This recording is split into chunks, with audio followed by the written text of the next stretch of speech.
Hai Smart Traders and Investor, kembali lagi bersama saya Kadek Mertayasa di channel IYUK Nabung Saham.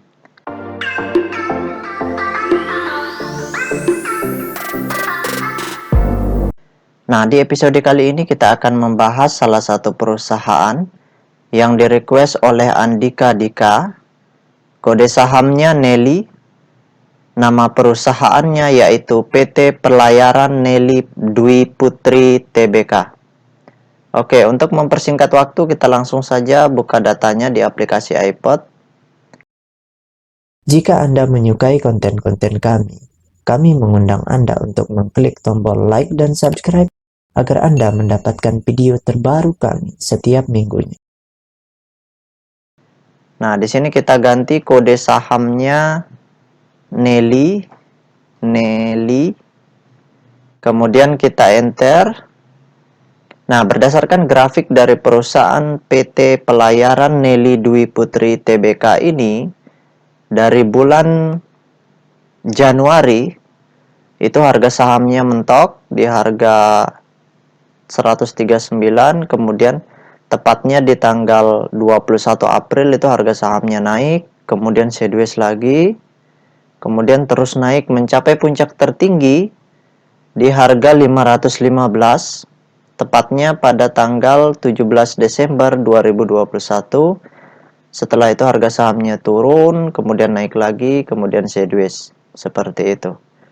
Nah, sekarang kita ingin lihat apa yang dilakukan oleh investor besarnya dari tanggal 3 Januari 2022 sampai tanggal 4 Februari 2022, seperti itu. Jadi selama sebulan terakhir ya. Nah, kita langsung saja cek datanya di broker summary-nya. Kemudian selanjutnya kita klik kode Broksum. Nah, di sini kita ganti kodenya Nelly. Kemudian kita mulai dari tanggal 3 Januari 2022 ya. Sampai tanggal 4 Februari 2022. Oke, kita show. Nah, berdasarkan data broker summary atau data transaksi dari perusahaan PT Pelayaran Nelly Dwi Putri, kalau kita hitung total lot yang dibeli dengan total lot yang dijual secara keseluruhan dengan menggunakan tools tambahan yaitu Detektor, maka dapat ditarik kesimpulan bahwasannya dari tanggal 3 Januari 2022 sampai tanggal 4 Februari 2022, di periode ini investor besarnya melakukan aksi netral ya, atau di sini mereka membeli 100.000 lot, kemudian di sini mereka juga menjual 100.000 lot. Jadi aksi mereka di sini kategorinya netral. Memang melakukan pembelian tetapi melakukan juga penjualan dengan jumlah yang sama atau netral gitu. Nah, ini kita tutup dulu ya.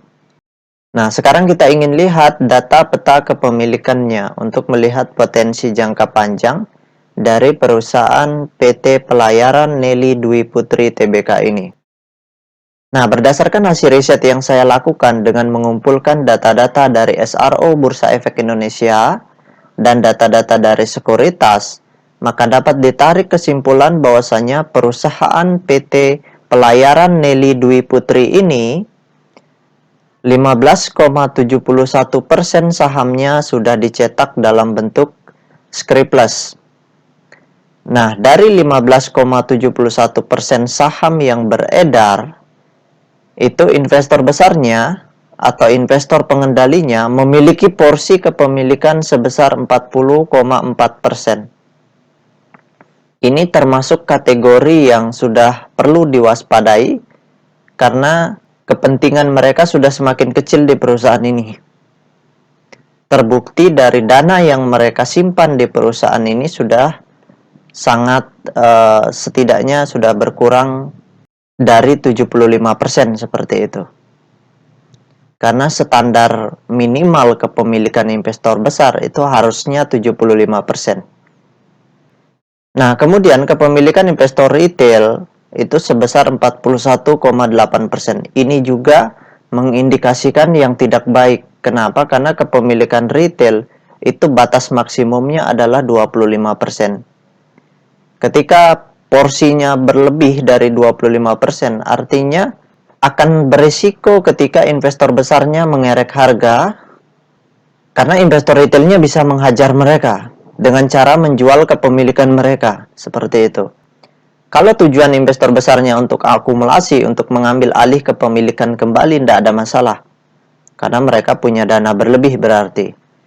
Namun ketika investor besarnya menggunakan dana yang secukupnya, kemudian dihajar oleh retail, itu kan berisiko sekali seperti itu. Jadi di sini tinggal kita lihat, biasanya kalau investor besarnya mau melakukan akumulasi atau menambah kepemilikan mereka, itu kegiatan yang mereka lakukan itu akumulasi, bukan markup harga. Mereka akan mengakumulasi secara pelan-pelan sampai kepemilikan mereka besar, barulah mereka mau memarkup harga, seperti itu. Di sini pun kelihatan bahwa mereka markup harganya itu hati-hati banget gitu. Nah, itu saja yang dapat saya sharingkan untuk Andika Dika. Bagi teman-teman investor, jika ada yang ingin ditanyakan atau ada yang ingin di-request, silakan komen di kolom komentar. Nanti saya akan buatkan videonya secara khusus. Baik teman-teman investor, see you next time. Salam cuan selalu.